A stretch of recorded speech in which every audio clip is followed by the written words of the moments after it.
नमस्कार आज्ञा। आम प्रकृति कूल एमती अनेक गछ रही जहाँ आम अनावना घास भावी अवहेला करूँ किंतु सेगुड़िक प्रकृत में अमूल्य जड़ीबूटी। आज आम सेमिति एक गछ विषय आलोचना करवा जहाँ नाम होउची अग्निकुमारी। यह आयुर्वेद रे अग्निगर्भा बा दादमारी कहा जाए। यार नाम अनुसार यह शरीर में अग्नि भली प्रभाव पकाई कष्टदायक रोगरू रक्षा करिଥାଏ। अग्निकुमारी साधारणतः उदालिया जमी बिलहुड़ा बा पोखरी कूल देखा मिले। यार वैज्ञानिक नाम अमानिया बैक्सीफेरा। हिंदी रे जल अग्नि, दादमारी, बनमरीच। संस्कृत रे अग्निगर्भा, कुरंटिका, ब्रह्मसोमा, क्षेत्रवासिनी। इंग्लिश रे ब्लिस्टरिंग अमानिया, monarch red stem, tooth cup. यार परिवार नाम लिथ्रेसी। यह एक क्षुप जातीय गछ जहाँ 1 फुट रु 2 फुट उच्चता पर्यंत बढ़े। यह पत्र गुड़िक सामना सामनी थाए एवं लंबा थाए। यार फूल गुड़िक अति छोट एवं पत्र मूल गोलाकार भावे रही थाए। यही गछ नदी कूल किंबा पानी थिबा जगार अधिक देखा मिले। औषधीय गुण एवं वैज्ञानिक तथ्य। यही गछरे एपरी किसी रासायनिक तत्व रही जहाँ शरीरर विषाक्त पदार्थ बाहर करिबारे सक्षम। यह मुख्यतः जंत्रणा और फुला दरज कमाए। एंटीमाइक्रोबियल जीवाणुनाशक, चर्मरे रक्त संचालन बढ़ाए। प्रमुख उपयोग चर्म रोग एवं जादू पाई। अग्निकुमार सबुठारु बड़ उपयोग हेउची चर्म रोगे। यह दादमारी कहिबार कारण हेउची यह जादू, कुंडिया एवं एक्जिमा भली रोग को मूलरू शेष करे। यार कोमल पत्र को बाटी करी जादू किंबा चर्म रोग होइतिबा जगार लगाइले यह शीघ्र ठीक हुए।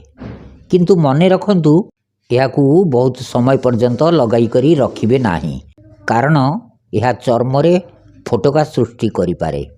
जेमति कि जादू उपरे अधिक डेरोबिन ऑइंटमेंट लगे जादू होइतिबा जगह को जड़े दिए।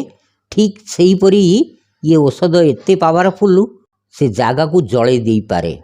तेणु अल्प परिमाण रे किछि समय पर्यंत लगे करी रखी आकु धोई दियंतु। गंठी जंत्रणा एवं बात रोग पाई। जॉइंट पेन एंड रिमुटाइजम, आंठू गंठी बिंधा बा बात रोग रे यह अव्यर्थ औषध। यह शरीर में जमी वायु को दूर करे।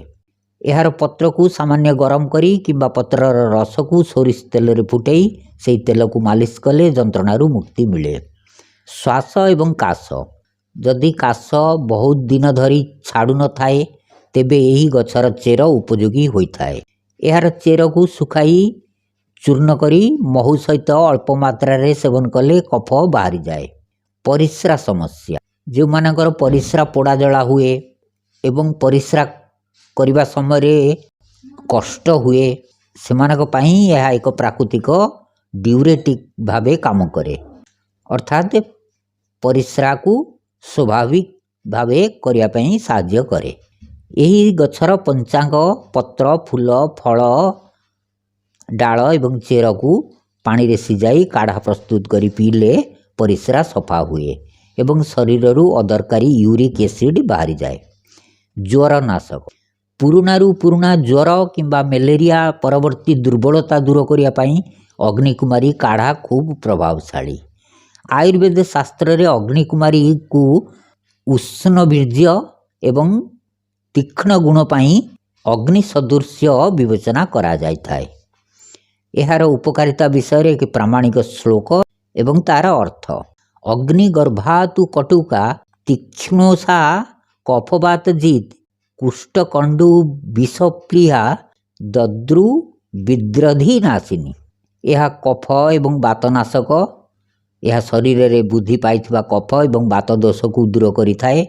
फलरे गंठी जंत्रणा, आंठू गंठी फुलिबा एवं काश भली समस्या रे यह लाभदायक।